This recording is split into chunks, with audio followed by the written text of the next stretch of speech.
किसी मुल्क में एक बादशाह हुकूमत करता था। उसका अदलो इंसाफ बहुत मशहूर था। उसकी नजर में अमीर गरीब सब बराबर थे। इंसाफ के मामले में वह अपनी औलाद की भी परवाह नहीं करता था। एक दिन बादशाह अपने महल में लेटा आराम कर रहा था कि अचानक किसी ने उसे पुकारा। बादशाह घबराकर उठा। बादशाह ने इधर उधर बड़े गौर से देखा, लेकिन उसे कोई नजर न आया। बादशाह बड़ा हैरान था कि आखिर कौन शख्स उसे पुकार रहा है। एक बार फिर उसे आवाज आई, ए बादशाह, मेरी फरियाद सुन। अब तो बादशाह घबराकर उठ खड़ा हुआ और बोला, कौन है जो हमसे फरियाद कर रहा है? फिर आवाज आई, ए बादशाह, डरो मत, हम कौम जिन्नात में से हैं। मैं जिन्नात का बादशाह हूं। तुम नेक दिल और आदिल बादशाह हो और तुम्हारी दुनिया में से किसी आमिल ने मेरे बच्चे को काबू कर लिया है। मैं तुम्हारे पास फरियाद लेकर आया हूं कि मेरे बच्चे को उस आमिल के कैद से रिहाई दिलवाई जाए। बादशाह ने यह सुना तो कहने लगा, आखिर वह आमिल शख्स कौन है और कहां रहता है? जिन्नात ने बादशाह से कहा, वह शख्स आपका काजी है। बादशाह ने जो यह सुना तो उसे हैरत हुई और बोला, अच्छा, तुम चले जाओ, सुबह मैं काजी से बात करूंगा, इसके बाद फैसला होगा। जिन्नात बादशाह को सलाम करके अपने साथियों के साथ वहां से चला गया। इसके बाद बादशाह फिर मुसहरी पर लेट गया और इस बारे में सोचने लगा, और फिर उसे नींद आ गई और वह सो गया। सुबह जब वह दरबार में पहुंचा तो एक औरत उसके दरबार में आई और बादशाह से इंसाफ की दरख्वास्त की। बादशाह ने पूछा, कौन हो? तुम पर किसने जुल्म किया है और तुम काजी की अदालत में क्यों नहीं गई? क्या तुम्हें हमारे काजी पर एतबार नहीं? यह सुनकर वह बुढ़िया बोली, बादशाह सलामत, उसी काजी के खिलाफ तो शिकायत लेकर आई हूं। बादशाह ने हैरत से कहा, अच्छा। बुढ़िया बोली, हुजूर, मेरा एक इकलौता बेटा था। वह बाग में खेल रहा था कि अचानक किसी ने उसकी आंख फोड़ दी। मारे तकलीफ के उसका बुरा हाल है। मैंने उसका इलाज करवाया, लेकिन आंख ठीक ना हो सकी। मैं काजी की अदालत में फरियाद लेकर गई कि जिसने भी मेरे बच्चे की आंख फोड़ी है उसे भी ऐसी ही सजा दी जाए और उसकी भी आंख फोड़ी जाए। काजी ने तमाम वाकया तो सुन लिया, लेकिन मुजरिम को अभी तक गिरफ्तार नहीं किया। आज तंग आकर मैं आपके दरबार में फरियाद लेकर आई हूं। मैं जब भी अपने बच्चे की आंख देखती हूं तो मेरा कलेजा फट जाता है। मुझे उस वक्त तक चैन नहीं आएगा जब तक मेरे बच्चे पर किए जुल्म का बदला नहीं ल लिया जाता। और यह कहकर बुढ़िया फूट फूट कर रोने लगी। बादशाह ने उसे तसल्ली दी और कहा, तुम फिक्र मत करो, तुम्हारे साथ पूरा इंसाफ होगा। बुढ़िया बादशाह को दुआएं देती चली गई। बादशाह बड़ा परेशान हुआ। उसे अपने काजी पर पूरा भरोसा था कि इंसाफ के मामले में उससे बेहतर मुंसिफ उसके मुल्क में और कोई शख्स नहीं था। बादशाह दरबार से उठकर आया और शाही बाग की तरफ चल दिया। टहलते हुए इस बारे में गौर करने लगा। आखिर बड़ी सोच विचार के बाद वह खुद काजी की अदालत में जाने के लिए तैयार हो गया। बादशाह को अदालत का बड़ा एहतराम था, इसलिए वह खुद अदालत में जाकर इस मामले की जानकारी लेना चाहता था। उधर काजी को भी पता चल चुका था कि बादशाह उससे मिलना चाहता है। काजी ने अपने मुहाफिज से कहा कि जब तक मैं इजाजत ना दूं, किसी को भी मेरी अदालत में दाखिल ना होने दिया जाए, चाहे वह बादशाह ही क्यों ना हो। जब बादशाह अदालत के दरवाजे पर पहुंचा तो मुहाफिज ने उसे अंदर जाने से रोक दिया। बादशाह बड़ा हैरान रह गया। अगर वह चाहता तो काजी को तुरंत उसके ओहदे से हटा देता, लेकिन उसके दिल में अदालत का एहतराम था, इसलिए वह गलत रिवायतें नहीं डालना चाहता था। आखिर मायूस होकर वह महल में वापस लौट आया। अभी कुछ ही देर गुजरी थी कि बादशाह को जिन्नात की आवाज सुनाई दी। कहने लगा, ए आदिल बादशाह, मैं तेरे कहने के मुताबिक आ गया हूं। बता, मेरे बेटे के बारे में तू क्या कहता है? बादशाह के चेहरे पर सख्त परेशानी नजर आ रही थी। वह बड़े गंभीर लहजे में बोला, ए जिन्नात के बादशाह, मुझे कुछ दिन और मोहलत दे दे। मैं वादा करता हूं कि काजी के कब्जे से तेरे बेटे को जरूर छुड़ाऊंगा। यह सुनकर जिन्नात का बादशाह अपने साथियों के साथ वापस चला गया और बादशाह फिर गहरी सोच में डूब गया। वह जानता था कि इस मामले में जरूर कोई मसला है, जिस वजह से काजी ने जिन्नात के बेटे को कैद में रखा है। शाम के वक्त जब काजी अदालत से घर जा रहा था तो वह बहुत परेशान था। भारी कदमों से जब वह अपने घर पहुंचा तो उसकी इकलौती बेटी सोफिया ने अपने बाप को इस हाल में देखकर बड़ी चिंता जताई और बोली, अब्बा हुजूर, खैरियत तो है, आज आप बहुत परेशान लग रहे हैं। काजी ने अपनी बेटी को सारा वाकया सुनाया। सोफिया ने कहा, अब्बा हुजूर, आपकी परेशानी जायज है। अगर किसी तरह उस बच्चे की आंख ठीक हो जाए तो फिर उस बुढ़िया को कुछ इनाम वगैरह देकर मनाया जा सकता है। काजी ने कहा, हाँ बेटी, लेकिन सोचने की बात तो यह है कि उस लड़के की आंख जाया हो चुकी है, वह कैसे ठीक हो सकती है। बाप बेटी बातें कर ही रहे थे कि जिन्नात का लड़का बोल उठा, काजी साहब, मैं अपने की पर बहुत शर्मिंदा हूं। इस लड़के ने मुझे बहुत तंग किया था। मैं जब भी इस बाग में बैठता था वह वहां आकर खेलता कूदता और शोर मचाता था। एक दिन मुझे बहुत गुस्सा आया और मैंने उसे थप्पड़ मार दिया, जिससे उसकी आंख फूट गई। अगर किसी तरह अबे नीलम हासिल कर लिया जाए तो उसके एक ही कतरे से लड़के की दृष्टि लौट आएगी और वह भला हो जाएगा। सोफिया ने पूछा, ए जिन, अबे नीलम कहां से मिल सकता है? जिन्नात ने कहा, कोहे काफ के एक इलाके में नीलम परी की हुकूमत है। उसके महल के बराबर जो बाग है उसके बीच एक बड़ा खूबसूरत तालाब है। तालाब में नीले रंग के बड़े बड़े कमल के फूल खिले हैं। चांद की चांदनी रात को जब चांद उस तालाब के ऊपर से गुजरता है तो उसकी रोशनी से कमल के फूल तालाब में छुप जाते हैं और जब सुबह होती है तो वह दोबारा पानी पर आ जाते हैं।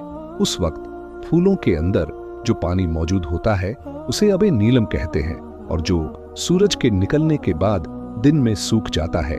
यह अमल चांद की 14वीं को ही होता है और आज रात चांद की 14वीं तारीख थी। अगर तुम मुझे रिहाई दोगे तो मैं सुबह होने तक आबे नीलम तुम्हारी खिदमत में पेश कर दूंगा। जिन ज़ादे की यह बात सुनकर काजी और उसकी बेटी सोफिया सोच में पड़ गए कि क्या जिन ज़ादे पर भरोसा किया जाए या नहीं। आखिर मजबूर होकर उन्होंने जिन ज़ादे को आजाद कर दिया। सुबह होते ही जब सूरज की पहली किरण काजी के मकान पर पड़ी तो वह और उसकी बेटी सोफिया जिन ज़ादे का बड़ी बेचैनी से इंतजार करने लगे। वक्त गुजरता गया, सारा दिन बीत गया, लेकिन जिन ज़ादे वापस नहीं लौटा। इसी वजह से काजी आज अदालत भी नहीं गया। अब उसे बहुत अफसोस हुआ और उसने अपनी बेटी सोफिया से कहा, बेटी, हमने उस जिन पर भरोसा करके बड़ी गलती की। सोफिया बोली, अब्बा जान, मेरा दिल गवाही देता है कि जिन ज़ादे ने जो कहा वह सही था, झूठ नहीं था। वह जरूर किसी मुसीबत में फंसा है। काजी बोला, हो सकता है बेटी तुम ठीक कहती हो, लेकिन बताओ मैं क्या करूं? बादशाह इसी मामले में कल मुझसे मिलने आया था। कल मैंने उसे टाल दिया। आज भी पूरा दिन गुजर गया, लेकिन अगर कल बादशाह मुझसे मिलने आया या मुझे दरबार में तलब किया तो मैं क्या जवाब दूंगा? काजी की बेटी जो बहुत जहीन और बहादुर थी बोली, अब्बा जान, आप कहा करते हैं ना कि मैं आपकी बेटी नहीं बेटा हूँ, तो मुझ पर भरोसा करें। मैं कोहे काफ से आबे नीलम हासिल करके जल्दी वापस आऊंगी। बस अब मुझे खुशी खुशी इजाजत दे दे। काजी लाजवाब हो गया और उसने बेटी को इजाजत दे दी। रात को सोफिया बड़ी हिम्मत से नींद में सो गई और दूसरे दिन सुबह मर्दाना भेष बदलकर तेज रफ्तार घोड़े पर सवार होकर कोहे काफ की तरफ चल दी। उसे यह पता नहीं था कि कोहे काफ कहाँ है, लेकिन वह खुदा पर भरोसा करके घर से निकल पड़ी थी। उसका घोड़ा हवा से बातें करता हुआ एक संत की तरह दौड़ रहा था। दोपहर हो गई, सूरज सर पर आ गया। गर्मी की तपिश से घोड़ा पसीने में तरबतर हो गया। सोफिया भी थकान और प्यास महसूस कर रही थी। अगर और कोई बात होती तो वह इतना कठिन सफर कभी नहीं करती, लेकिन उसे अपने बाप की इज्जत का एहसास था। यही वजह थी कि वह थकावट और भूख की परवाह किए बिना सफर जारी रखे हुए थी। लेकिन उसका घोड़ा तो बेजुबान था। कितना दौड़े उसकी रफ्तार धीरे धीरे कम होती जा रही थी। यह बात शहजादी ने भी महसूस की। उसने घोड़े की लगाम खींची और एक सायादार पेड़ के नीचे उसे बांध दिया और खुद भी आराम करने की कोशिश में पेड़ के नीचे लेट गई। अभी कुछ देर गुजरी थी कि उसने घोड़े के हिनहिनाने की आवाज सुनी और वह हड़बड़ाकर उठ बैठी। क्या देखती है कि एक काला नाग घोड़े को काटने के बाद एक बिल में घुस रहा है और घोड़ा जमीन पर तड़प रहा था और उसके मुंह से झाग बह रहे थे। घोड़े ने देखते ही देखते उसके सामने दम तोड़ दिया। इस बात का सोफिया को बहुत सदमा हुआ, लेकिन उसने हिम्मत नहीं हारी और वह पैदल आगे चल दी। सूरज की गर्मी में लम-बलम इजाफा हो रहा था। वह बड़ी हौसलामंद थी, बड़ी बहादुर थी। उसकी परवरिश लड़कों की तरह हुई थी। भला मुसीबत में वह हिम्मत कैसे हारती। वह बराबर आगे बढ़ती रही। अचानक से रास्ते के दरमियान में एक दरिया आ गया, जिसका दूसरा किनारा इतने फासले पर था कि बगैर कश्ती दरिया को पार करना बड़ा मुश्किल था। अब तो वह परेशान हो गई कि अब क्या करें कि अचानक एक जिन उसके सामने आ मौजूद हुआ, बड़ी भयानक शक्ल वाला, और जिसका कद भी कोई 15 से 20 फीट से कम नहीं था। उस जिन को देखकर थोड़ी देर को तो सोफिया घबरा गई, लेकिन फिर फौरन ही उसने खुद पर काबू पा लिया। लेकिन वह जिन उसके साथ बड़ी शफकत और मोहब्बत से पेश आया। दरअसल यह वही जिन्नात का बादशाह था जिसके लड़के को सोफिया के बाप यानी काजी ने कैद कर लिया था, और जिसके वापस न लौटने पर सोफिया इस मुहिम पर रवाना हुई थी। जिन ने कहा, बहादुर लड़की, मैं जानता हूं तुम कहां जा रही हो। इस बारे में मैं तुम्हारी मदद करने के लिए आया हूं। मैं उस जिन का बाप हूं जो आबे नीलम हासिल करने गया था और अब नीलम परी की कैद में है। अगर वह जल्दबाजी से काम ना लेता और मुझसे मिल लेता तो मैं उसे हजरत सुलेमान अलैहिस्सलाम की अंगूठी देता। उस अंगूठी की वजह से नीलम परी खुद ही उसे आबे नीलम हासिल करने की इजाजत दे देती। अब तुम यह अंगूठी पहन लो। एक तो इसकी बरकत से जो कुछ तुम चाहोगी होगा, दूसरे नीलम परी की कैद से मेरे बेटे को भी आजाद करवा लोगी।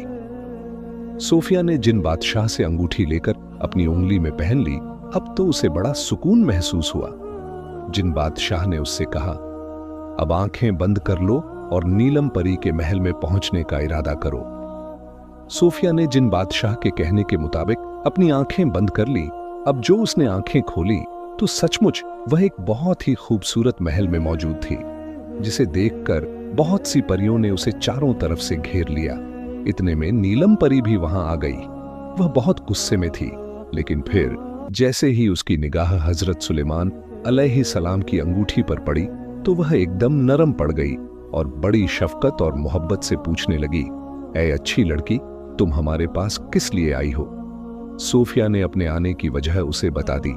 नीलम परी ने मुहाफिज परियों को हुक्म दिया कि उस जिन ज़ादे को रिहा करके ले आओ, और फिर थोड़ी ही देर में वह जिन ज़ादा भी वहां ले आया गया। चांद की 14वीं रात में खासे दिन थे, लिहाजा इतने दिन नीलम परी ने उन दोनों को अपने पास मेहमान रखा और उनकी खूब आओ खिदमत की। और जिस रात चांद की 14वीं तारीख थी, नीलम परी ने एक छोटी सी सुराही में खुद ही आबे नीलम हासिल किया और सुबह सफिया की खिदमत में पेश कर दिया। अब उन लोगों का रहना यहाँ फजूल था। वह नीलम परी से इजाजत लेकर वापस हुए। इधर सोफिया का बाप काजी बहुत परेशान था। बादशाह की तरफ से भी हुक्म आ चुका था कि वह जल्द ही उसके दरबार में हाजिर होकर सूरते हाल से आगाह करे। अब जब काजी ने सोफिया और जिनजादे को देखा तो वह बहुत खुश हुआ। सोफिया ने मुख्तसर तौर पर सारा किस्सा अपने बाप को कह सुनाया।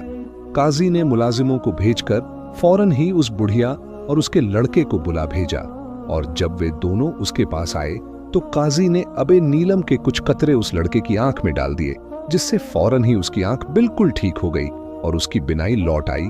यह देखकर बुढ़िया बहुत खुश हुई। काजी ने कहा, बड़ी, अब तो तुम्हें शख्स से कोई शिकायत नहीं रही जिसने तुम्हारे बच्चे की आंख फोड़ी थी। बुढ़िया ने कहा, नहीं जनाब, अब मुझे किसी से कोई गिला शिकवा नहीं। मेरे बच्चे की आंख ठीक हो गई। अब मुझे और कुछ नहीं कहना। यह कहकर वह दोनों मां बेटा खुशी खुशी वहां से चले गए। यह देखकर काजी ने जिनजादे से कहा, अब तुम जा सकते हो, और हां, यह अंगूठी लेते जाओ और अपने बाप को मेरी तरफ से सलाम कहना और मेरा शुक्रिया कहना। जिनजादा अंगूठी लेकर चला गया। दूसरे दिन काजी बादशाह के दरबार में हाजिर हुआ और सारा हाल कह सुनाया। बादशाह ने कहा, मुझे आपसे यही उम्मीद थी। मैं जानता था कि आपके इस रवैये की जरूर कोई वजह है। मुझे आपकी बहादुर बेटी पर भी बड़ा फख्र है। मैं चाहता हूं कि मैं उसे अपनी बहू बना लूं। काजी ने यह सुनकर कहा, बादशाह सलामत, यह मेरी और मेरी बेटी की इज्जत अफजाई होगी। और फिर जो दिन सोफिया और शहजादे की शादी का तय पाया, उससे कुछ दिन पहले जिन्नात का बादशाह उस बादशाह की खिदमत में हाजिर हुआ और बोला, ऐ बादशाह, तुम्हें अपने बेटे की बारात लेकर काजी के घर नहीं बल्कि मेरे गांव आना होगा। बादशाह ने यह बात मंजूर कर ली। इधर जिन्नात का बादशाह काजी और उसकी बेटी को अपने गांव ले गया और फिर वह दिन भी आ गया जब बादशाह बारात लेकर जिन्नात के गांव पहुंचा। वहां उसका ऐसा शानदार इस्तकबाल हुआ कि क्या कोई बादशाह करता। ऐसे ऐसे तोहफे पेश किए गए कि बादशाह और उसके साथी हैरान रह गए। और फिर सोफिया जिन्नात की बस्ती से डोली में बैठकर बादशाह के महल में पहुंची और सब हंसी खुशी रहने लगे।